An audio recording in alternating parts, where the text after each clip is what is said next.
Hey, Soul Survivors. I'm Cynthia Schiller here with Ashley for a second time. And we are going to get into talking about triangulation and how the healing process works, and also flying monkeys. And she's got a lot of good insight. So if you're wondering, is your person a narcissist?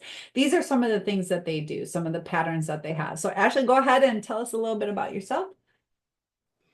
Hey guys, I hope everyone's doing well. My name is Ashley. I was in what I believe was a narcissistic relationship for 15 years until me and my children were brutally discarded 2 years ago.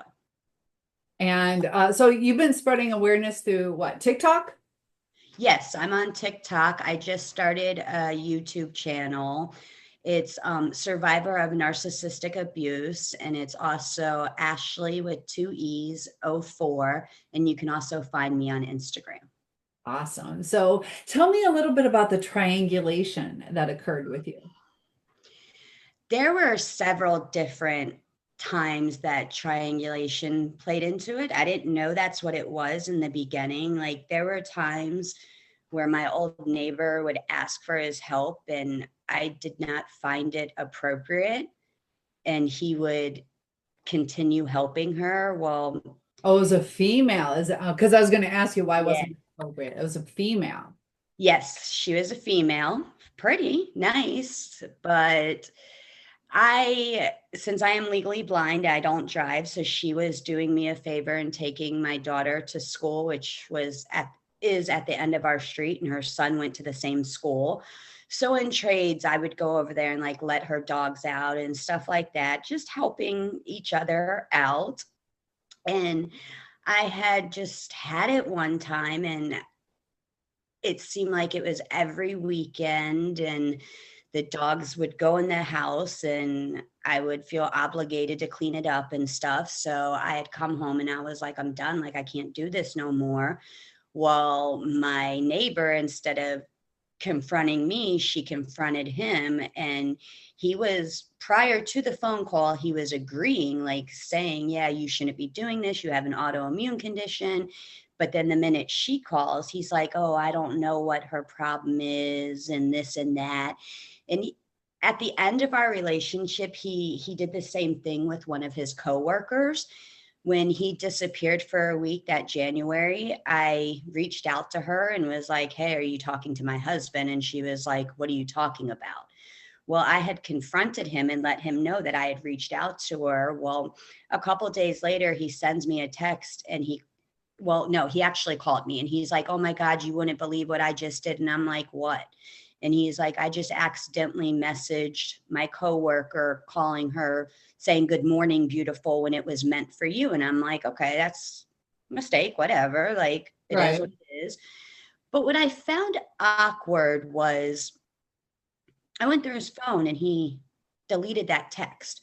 All the other text messages where he's asking her for like certain things for the job and stuff like that were all there, but that one particular text was gone.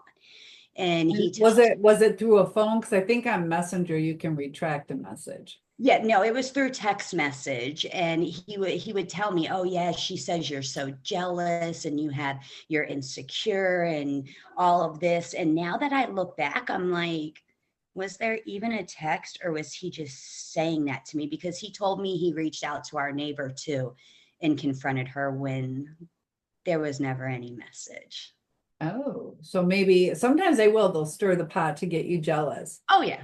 Oh yeah. It's interesting. Why would it be gone if he's telling you about it? Yeah, like I asked him that. I'm like, there was no need to delete it. He's like, oh, well, I didn't want to see it in my phone. Okay, well, couple more days asking her for certain materials on a job will get rid of it. So I look back now and I'm like, nope, triangulation. He even triangulated me with his new supply. And how did he do that? Well, the way her and I met was I saw him flirting with her on Facebook. So I reached out to her and I'm like, hey, are you talking to my husband? She's like, oh, no, I've got a boyfriend and this and that. Well, she was cheating on her boyfriend with my ex-husband because I found out who her boyfriend was. And basically, he caught her in the action. But she would sit there and like in the beginning, she was like, oh, well, what do you got? Like, because I would tell her, I'm like, well, I don't agree with his addiction, which was the pornography. And she'd be like, oh, well, what is it that you don't agree with? And I'm like, why do you need to know that? Well, I'm a friend. I can help. I've known him for years. I'm like, I've been with him for 15 years and I've never once heard him mention your name. But Ooh. yet y'all been friends for 20 plus years. But so that was interesting. And she would sit there and tell me, oh, well, he cares so much about his daughter. He sat here and cried in my arms. And I'm like, yeah, you know how many times he's cried in my arms too? So did he actively do anything to triangulate you guys though? Oh, absolutely. He would send me emails saying how she was right and I'm toxic and I'm doing this and I'm doing that.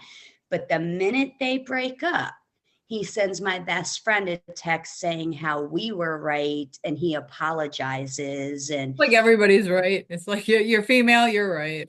yeah, so it's like just 2 months ago, you were saying how she was right and I'm evil and manipulative, but now you're saying we're right? Like, Yeah. Oh yeah. Yeah. I had some stuff. Yeah. They'll say stuff and then back to it. It just fits their narrative. And that's what they keep talking about is that the narcissists, they like to control the story. They'll make up things to accommodate the story. They'll, um, how he was calling you crazy when yep. he didn't want you, but then he has to protect his ego. So if he's with you, then you can't be crazy. You got to be good. Yeah, I even made a comment to her and I'm like, he's not the person you think he is. He has nothing because when he got with me, he was literally living on his mom's couch. He didn't even have a driver's license. Like I helped him get everything and we built a house, we built a home together and a family. But she was like, oh, well, he has nothing because of you. And I'm like, okay. It's Yeah, it, it's not worth it's arguing about, but everybody's it can fault hurt. but his. I was even told, like I said in our last podcast, that he had no choice but to move because of me. I'm like, oh, okay. Like you chose to throw your 15-year marriage away and lie, like the lies that they spread. The smear campaigns. The smear campaigns, the lies that they tell their flying monkeys. Like he runs around and tells everybody that I'm keeping his child from him. And on the 1 year anniversary of him last seeing our daughter, I went and made a post and I tagged his old account in it. Well, all of a sudden people started attacking me. Well, it turned out to be his sister's new boyfriend. And he's like, oh, well, you wanted him to see this. And I'm like, it doesn't matter who sees it. I'm telling the story. Like I'm getting the word out there that it's all a lie. And I mean, I've been through the smear campaign. I've been attacked on TikTok. I've been attacked on Facebook. I was even told by his cousin that I was the worst parent out there. And I'm like, you sit here and call me the worst parent out there, but yet you've only heard one side of the story. And then when I call him out and I show proof, oh, well, I don't know why you're trying to involve everybody in your relationship. I'm like, are you kidding me? Unbelievable. How long have you guys have been separated? How long? And I'm so like, that's the thing. He hasn't seen his daughter in a year, Almost 2 years. almost 2 years. Does he call? No, he doesn't have her number anymore because after he sent her that email saying that he was moving and made our 10-year-old feel worthless, she asked me, she's like, Mom, can you just change my number? And this goes back to the flying monkeys. So I was close to his dad's side of the family. And at the point of his discard, his mom's side of the family was tired of hearing him come down there and bash me and then all of a sudden come up here and I'm his love of his life again. You know what I'm saying? They got sick of hearing it. So he decided to go to his dad's side of the family. And I found a text in his phone one day from one of his aunts saying how I was a vindictive bee and my kids would see the real person. And so I tried to reach out to her, which she, of course, they don't want to hear they only hear one side of the story. And, I look at it this way. If we have a mutual friend and that mutual friend knows about the abuse that the victim endured and chooses to no longer associate with the victim, but still continues to talk to the abuser, isn't that choosing sides? Oh yeah. Yeah, definitely. So I connected with one of his aunts. She had helped me through one of the other mini discards. And I thought she was really there for me. She's this Christian lady, she's all about God. And I noticed things that I was saying to her. Like she would ask me, "Oh, has he helped you out with baby girl? Has he given you any finances?" And I'd be like, "No." And then all of a sudden I'd get a text. I got one check from him. And it was right after his aunt said something to me. And I was like, no, he hasn't given me anything. Now all of a sudden he wants to drop off a check. Right. And I wasn't home. So I didn't want him knowing that I was out of town that weekend. So I was like, well, just tell him to leave it in the mailbox. And she's like, why do you have to be so difficult? Why can't he just hand it to you? I'm like, why can't he just put it in the mailbox? If he's moving, how is he supposed to get this money to me Right. anyway? You know what I'm saying? Not that he did pay anything. I mean, he told people he was, but he's very behind in back child support. So I had, after he had moved out, or after he had moved up north, my friends kept on telling me to be careful of her, that she was definitely a snake because they had seen things. And I'm like, no, I'm going to give her the benefit of the doubt. Well, one day I'm like, you know what? Let's see, because it is odd that every time I say something to her, all of a sudden he's trying to supposedly give me money or something. So I send her a text. This was after I had changed my number, my daughter's number, and I'd given them my daughter's new phone number because I'm not trying to keep people from being able to communicate Right. with their family.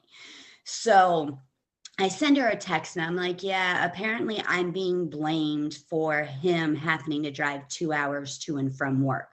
I shit you not, girl, the very next day, because at this point he doesn't have our daughter's phone number. So he's texting my phone whenever he Right. thinks When he gets about our old. child. And he sends a text the next day. Sorry, I haven't texted you the last couple of nights. I have a 2 hour drive to and from work. And I'm like, oh, check. So then I bring up something else to her.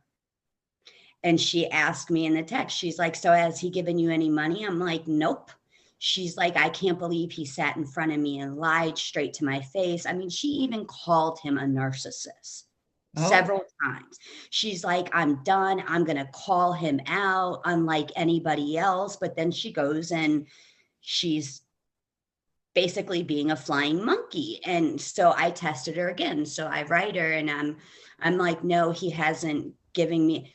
I shit you not. The very next day, I get a text. Oh, well, I've been trying to send you money through Cash App. I don't even have a Cash App. I've oh never even yes. Yeah. heard. It's like you have to know my address to I'm like, I've never even heard the word Cash App out of your mouth, but okay. So that was another check. I'm like, isn't it ironic? Every time I bring something up to her, the very next day he brings it up to me.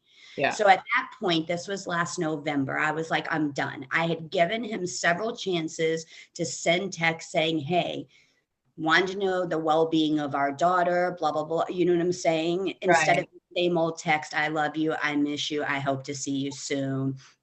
So I changed my number. I sent him a text and I'm like, I've given you over a month to do the right thing, ask the right questions, and you're literally still sending the same old text. Back to our last video, I had told you about the recordings that I have. I literally even have a recording of him trying to send me a text and his ex-supply taking his phone and going, you're saying the same thing. And she turned around and wrote the text to me and handed it back to him and said, there, send her that. I'm like, so you can't even send your own, How do you have the recording of that? because she was live streaming. Oh gosh. Really? I'm telling you, girl, I love social media. I've got so many videos, like whatever. So I end up changing my number, and I have the same email address that I've had for God knows how long. So on December 3rd, my daughter passed out. So I end up calling 911 and she's rushed to the hospital. Now, mind you, I had changed my phone number, so he doesn't have my phone number. So I tell my best friend, I'm like, it's the right thing to do. Let me notify him that she's been taken to the hospital. So my best friend's like, he don't need to know shit. He done left. Like, who cares? And I'm like, no, it's the right thing. So she reaches out to him and she tells him that we've been rushed to the hospital. She doesn't know what's going on right now, but as soon as she finds out, she'll let him know. Well, his new supply was like, oh, yes, please let us know. We're so worried. I ended up, after all the testing was done, she wound up being dehydrated. Okay. So nothing huge. But after everything was done, I used the nurse's phone to call him, to notify him. I had to wake him up. Like, if you're so worried about your daughter, then how are you sleeping? Right. And how long was the visit? Oh, we had been there for like maybe 3 hours. Yeah, so that's something you would stay awake for. Yeah, if you're so worried If about it's her. like 12, 14 hours, eventually your body gives out. But So three, he's like, I don't understand how she's dehydrated. I'm like, well, apparently she didn't drink enough, and she was diagnosed with slight anemia, which is taken care of now. And I go to tell him, and I'm like, a couple of months ago she was diagnosed with anemia. Oh, well, so is this your new number? I'm like, no, this is the nurse's phone. Okay, well, I'm going to continue texting your old number. I said, that number's been disconnected. So if that's what you want to do, you keep on texting that number. And then he went to go argue with me some more. And at that point, I had hung up because I'm like, I'm done. So what was it, in February? We hear nothing from him asking about her well-being, if she's doing better. Christmas time, he sent my son a text wishing us a Merry Christmas. So he had ways of getting a hold of right. us if need be. So my son didn't respond back. So nothing was said until February, until I get a random email asking if he could claim her on the taxes. And I'm like, dude, you haven't even asked about the well-being of our daughter. Like, she was rushed to the, you never followed up. And he wanted to do what? Claim head of household? He wanted to claim the house on his taxes and our daughter, even though he had not financially helped me for Were these. you working at that time? No. Yeah, So sometimes they my do that son, because it's well, like if somebody's going to get the money. my son claims her, and he claims head of household Oh, because okay. he was helping me. So he knows my email for that, but he can't check on her. And then so in June, when I basically made the 1 year post calling him out, he never got her anything for the birthday or Christmas prior to that. All of a sudden, a couple days later, there's a handwritten note in the mailbox with a gift card. And I'm like, oh, because you got called out on social media, now you want to step up? So then he's like, oh, well, I'll email your email address every Sunday, checking on her. And How long? I, how long has it been since he's emailed it? No, how long was he consistent with doing that? Maybe twice, three Yeah. times. And now it's back to, What do you think caused him to go MIA, missing in action, for 2 years from her life? Did you guys have an argument, or did he see he's not getting any headway with you, or was both. there some tragedy in his life at that time? What caused him to? Well, why he chose to move to a different state was because he's financially irresponsible. He could have kept his job and gotten his own place, but he went with what benefited him more. And, for a while there, I held a grudge against his ex-supply. And I was like, if it wasn't for him talking to you, he would have come back home. But I'm glad he didn't, because the cycle would have just started all over again. And it wasn't her. Right. Honestly, I think it's the drugs. It's the drugs keeping him away. So do you think it's more of an addiction or narcissism? Both. Don't they pretty much go hand in hand?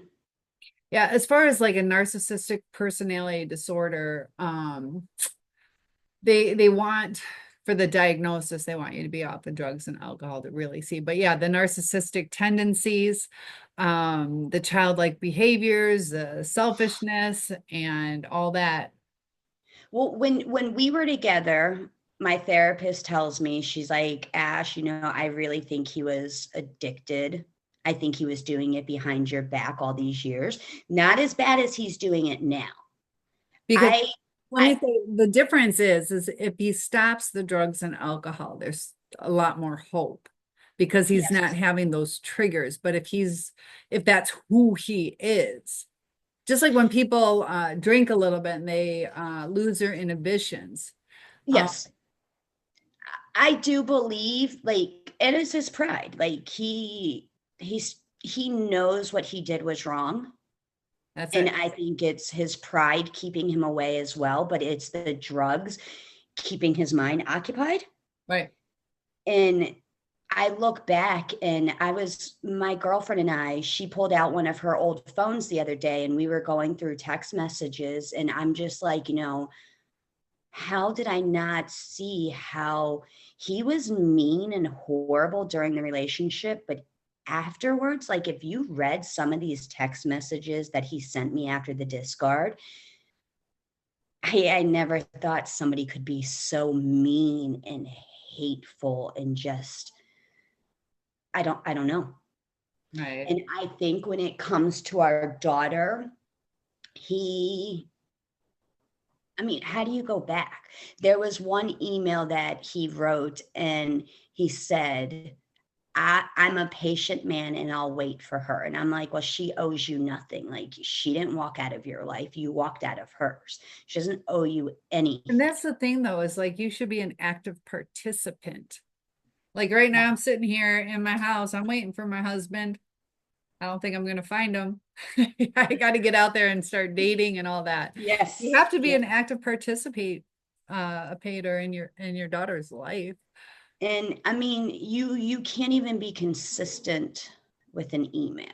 Like, And there's a lot of inconsistencies with narcissism yeah. because that's when it suits their needs. And do they, a lot of people are like, do they miss me? Do they ever think about me? And they do, but it's like sporadic and it's only like self-serving, you know. Yes, it is very self-serving. Like one of my best friends, she was kind of rooting for us when she got the text saying that he was headed back. She's like, maybe he'll change. Maybe he saw like what he's missing out on. Like maybe he'll get help and you guys can become a family again. And now we were literally sitting there Friday night because he started private calling us again.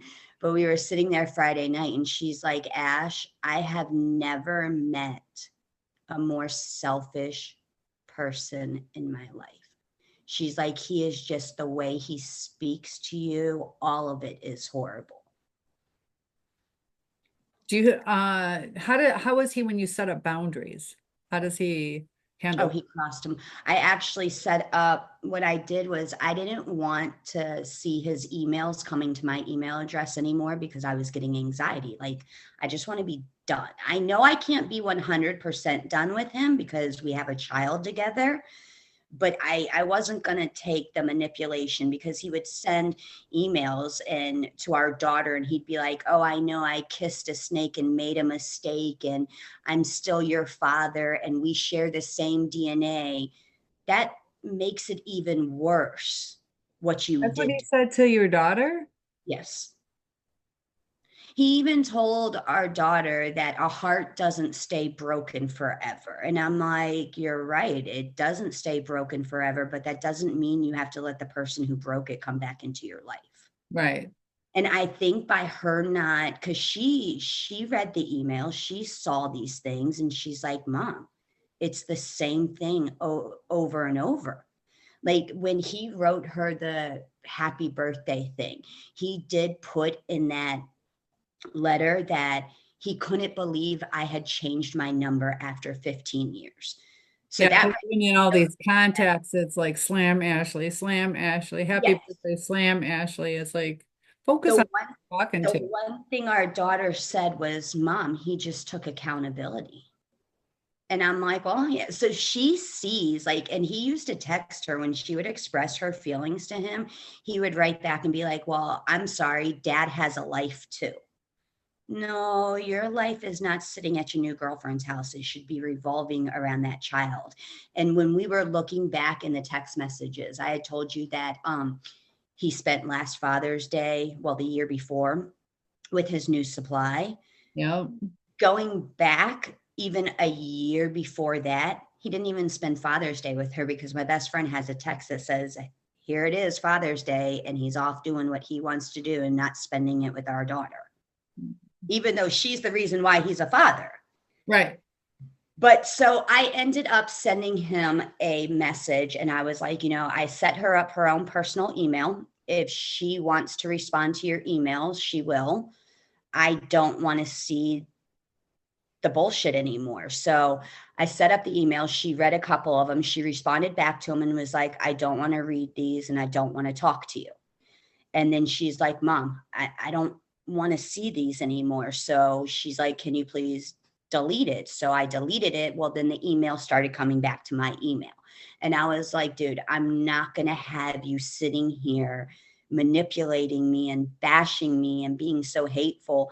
And I'm like, I said, "I'll hook back up her email and it's totally up to her if she wants to download the email back to her tablet." His response was, "I don't care what you do as long as I can send emails." So it's not even about, Yeah, but how old is she? Or at that time, like 8, 9, 10 years old? no, it was just last year. I'm just Well, saying. this past year, so 11. Okay, so she's kind of old enough to read, but Oh no, maybe she, if she she was a teenager, that might be more appropriate. But to give like a 10, 11-year-old, like, here's a nice 2-page note or whatever, it's like, it's not even like that. When he would send emails, it was literally like four sentences.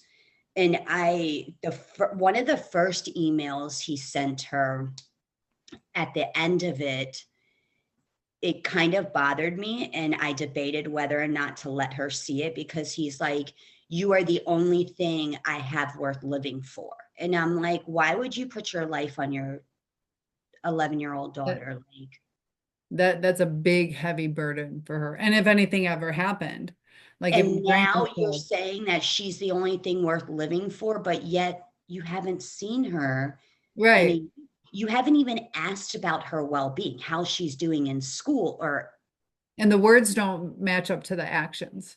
exactly. Actions speak louder. And that's they're known for that. Like they're always telling you the future faking. Yeah, what you want to hear or what smooths things over or appeases you. Yeah, and as for the flying monkeys, like I can tell your followers and your watchers or whatever, they're all sorts of people from ministers, because I even reached out to his youth minister and I remember telling him, I'm like, "He's my everything. Like, I devote my whole life to him." And this was before I realized about the trauma bond and stuff. So after I educated myself, I'm like, "Oh my gosh." But he was like, "Oh, I'm gonna try to talk to him. Let's see what's going on. Let's get him help.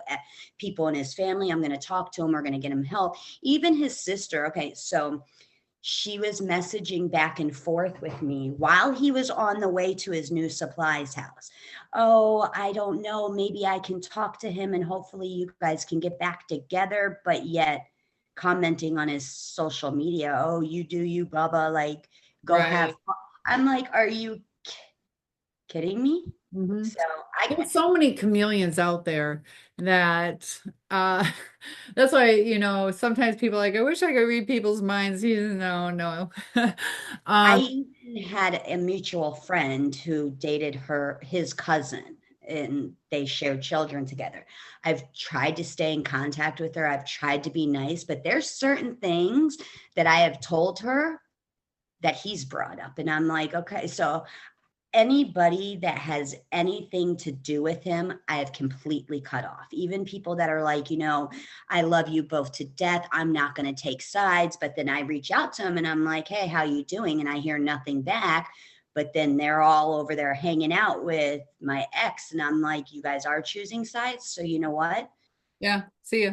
I'm done. And Like that's a I healthy way to do it instead of like pick me, or hanging around yeah. or confiding in them. If they picked a side, they're going to turn that against you. And And I mean, even his aunt's like, I'm not going to hate him. I'm like, I've never asked you to hate him. The only thing I've asked you to do is help me get him the help. right. What do you think would be helpful for him? Definitely eliminating a lot of his family members because they're toxic. They're fueling them. And when we were together and he didn't associate with them or he limited his action with them, he was a completely different person. But the minute they got involved, And what were his, did he have a bunch of male friends? no, he honestly didn't have any. Okay. And that's partially because Other he's, than like his coworkers or like his best friend, like growing up long term, he barely spoke to them. Like literally everybody on his side has always said, oh, the only reason why we know what's going on with you guys is because you share the kids' photos or you do the right. he no, he really doesn't. What's he like on social media? Does he post a lot or not really? Not really. Okay. Not really. Yeah, I'll tell you both. Yeah. There's Yep. Like well, depends. I think the grandiose. Well, I don't know. I have some that don't post, and other narcissists I know.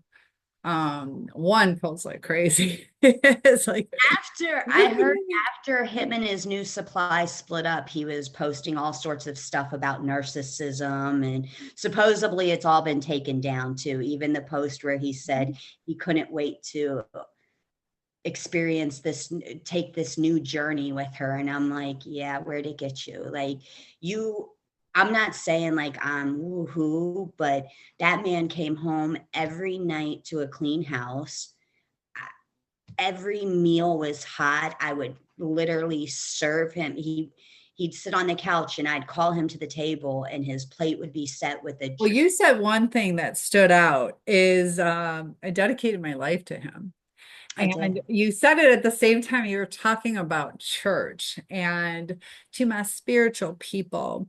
Sometimes this is the lesson that we're meant to learn is to bring us closer to God, is that we, in a sense, worshiped this person. We did everything for them.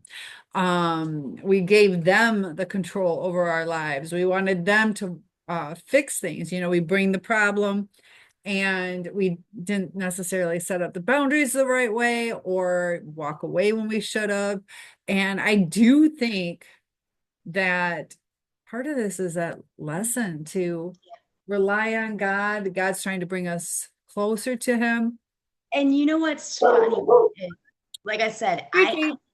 I did everything. I even made sure that man's favorite towel always washed and clean. So he always had his favorite towel to use when he got home. Right. Like I told my girlfriend the other day, I was like, I don't think I would ever cater to anybody like I did to him. I truly did love him. And I did think he could, like I told him at one point, you can be a good guy. I bettered your life. I made you a better man. Because some people do that. You know what I'm saying? You get a spouse and together you guys accomplish a lot more than what you would accomplish separate. Right. And when I was reaching out to his minister, it's funny because, oh, you need to read the Bible, you need to get God back in your life and this and that. But Isn't it funny how they don't tell you about Jezebel and all the narcissism in the Bible? Yeah. They Yeah, leave they, that, they really didn't. you know, and there's a lot of it. Oh, yeah. There's a lot. And I'm like, So it's when you say you made him a better man, is that more opportunities or did his soul get better? the person he is now. And I've said this since the discard, the person he is now is the person that he once was before me. And I could not stand him.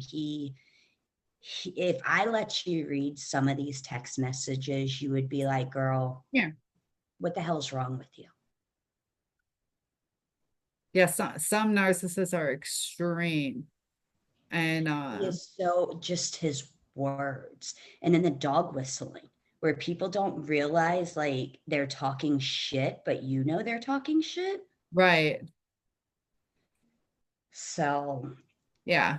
I personally think I made him a better person. Even Well, it's okay, almost like let's say you made a crappy meal, okay? That you burnt it, you didn't mean to, or the spices didn't go together, and he'll be like, "Oh yeah, Ashley, she's a good cook. She made that meatloaf last night," and they're like, "Oh, that's so sweet," and you're like, it's almost like a fake compliment because you're like, I understand I didn't make it right the right way, but then it's almost like a jab where you're like unconscious, like self-conscious, like, is he going to say it? So, like, why is he bringing this up? It's confusing, and it's still a jab. Like, okay, he I get told it. Dinner didn't turn out, but you're hurting me by. yeah, he told his aunt that I had no self-confidence anymore. And I'm like, yeah, that's because he took It's it like, all. duh. He, he sucked everything out of me. Like, and now that I'm finally like feeling back to my old self, like 2024 has definitely been a year of learning how to set boundaries with people in general. Yes. And well, back to how he acted. One of his best friends, okay, so my best friend and her husband, what they were best friends, and then our kids are best friends. He till this day somewhat still doesn't understand. He's like, I don't understand the person he is. Like, that's not the person I know. And I'm like, dude, the person you're seeing now is the person he's always been. There was just a Right. mask. Yeah. And that is so true because I watched a lot of videos of that, and people say that at the discard, the person that you see, that mean and hateful person, is the true person they are. And let me tell you, no lie, the person he is now is the person he was before he got with me, and I could not stand that person. Yeah. And that's hard. And we have to look back too when we start seeing the red flags. And it's important to see who they hang out with because you're a product of the 5 people that you hang out with the most. And so he was picking up some good traits from you, it sounds like, but he was also draining you. And I know a lot of times you'll hear, I supported him. I let him get his college degree, this, that, and then they just leave you. It's not like they're appreciative or thankful or stick around. So when he moved up here, he didn't have a job. I ended up getting him a job with one of my friends, and he didn't have a license. We got his license back. My cousin ended up getting him a job at the bar as a bouncer and everything. So we like I said, we built a life.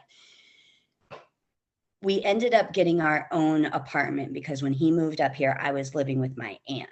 And so we ended up getting our own apartment. And it wasn't until he started making a lot more money, like at the company he's at now. So, what, 4 or 5 years ago, is when I started noticing the true change. Like before that, he would never hold finances over my head. Towards the end, if I called him out for lying or for something, like I would have to pick my battles because I would literally text my girlfriend and be like, okay, well, I just called him out. Now I'm not going to get the money to pay the bills. And he would do that. He would withhold the funds to pay the everyday bills or the monthly bills, like the power. And I'm like, dude, when you do that, you're not only hurting me, but you're hurting our children as well. So he would not pay the bills? Well, what he would do is that he would give me like $600 a week. And prior to this, when we first got together, I made the mistake, and please, viewers, like, don't ever put them on your bank account. Don't Oh, ever own anything jointly with them either. I put him on my bank account and everything was fine until around the pandemic when he got this new job and he started making more money. He went in and wiped out our bank account. And after that, I was like, I'm not putting you back on my bank account. Like, I'll open another joint account with you, but that account, that no. So we came to an agreement and he would give me so much money every week and that would go towards the monthly bills. Well, whenever he was mad at me, he would okay. hold the money and he wouldn't give. Oh, okay. I didn't know if he meant he held the mortgage and the electric and then only gave you a certain amount. I get No, see, he would give me a certain amount a week, and that I took responsibility because he works. So I'm home all day, so I have no problem cleaning the house. I have no problem cooking. I have no problem making sure the bills get paid. You know what I'm saying? Like, right. Did he ever hold your disability against you? You said you're legally blind? yes. What do you mean did he hold it against? There was right before the January discard, before the huge discard in May, he got into an argument with one of his coworkers, and his coworker said something about, well, next time you want to talk shit about your wife, don't bring it into work. And I was like, what does that mean? Like, what are you saying?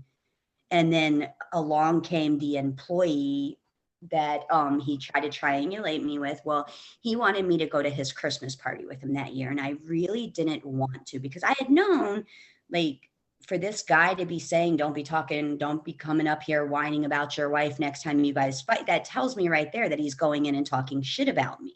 So Right. I really want to go to the Christmas party, but he whined and pitched a fit. And I was like, whatever, I'll go. And he's like, well, we won't stay long. I'll take you on a date afterwards. I'm like, okay, whatever. And so we get to the Christmas party and he's making sure to tell everybody, oh, yeah, we're not staying long. I'm going to take my wife out on a date. I'm going to take so he looks like this great guy. Right. Well, it didn't come to my attention until after the discard. At the Christmas party that night, he's like, well, let's sit down and eat a little bit so we don't look like horrible people or whatever. And I'm Right. like, okay. So he gets a plate of food and he sits down and I'm like, where's my fork? He's like, oh, I've got you. And he's literally hand feeding me. And now that I look back, I'm like, how was I so stupid? To everybody else, I look like the sad blind girl that can't even feed herself, but yet he looked like the doting husband hand feeding me. And I'm like, are you kidding me? We went out to lunch with some friends one day and her husband was deaf. So we ended up having a great time and we left and he looks at me and he's like, see, I don't mind hanging out with these types of people. And I'm like, what do you mean these types of people? People like you, people with disabilities. And now that I look back, I'm like, why is that because you think you're better than us?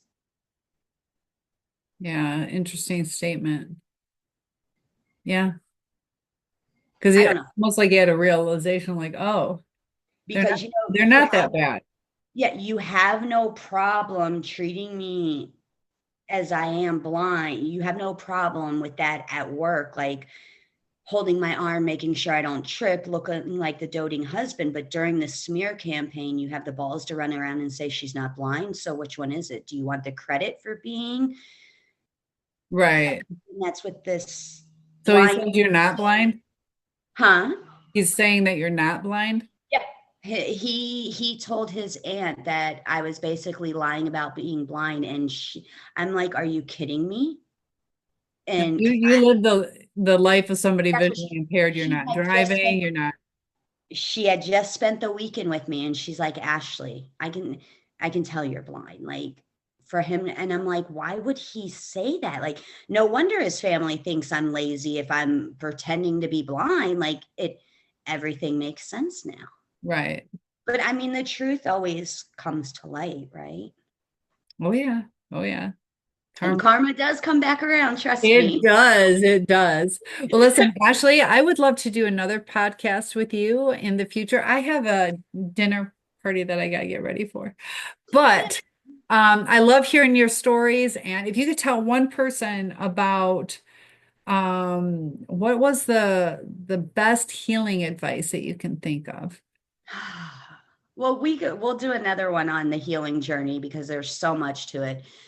But the best advice I can give for your viewers is one, it's not you. Yeah. And what my trauma bond therapist had me do was make two lists, a good list on the reasons why, like the good things since he's been gone, and then a list on reasonings that are sad that he's gone. My list of good reasonings for him being gone was over a page and a half. Oh, The wow. bad list was only three things. And one of them was this being scared about the financial situation. So now that can go over to the good list because I've got that covered. I'm good with it. Right. Just check it off. We got that So taken care of. I would make a list on why your life is better without this person in it, and then make a list on why it's sad that the person's not in it. And I guarantee you that reasoning for them not being in your life list is going to be a lot bigger. And just And a lot of times just safety and stability. So yes. even if you can list off, a lot of things that you miss about them, safety and stability and Mhm. being able to trust your person. So Yes. Ashley, thank you so much for a fantastic podcast, and we will get together again soon. Thanks Yes. again and have a wonderful holiday. You too. Bye.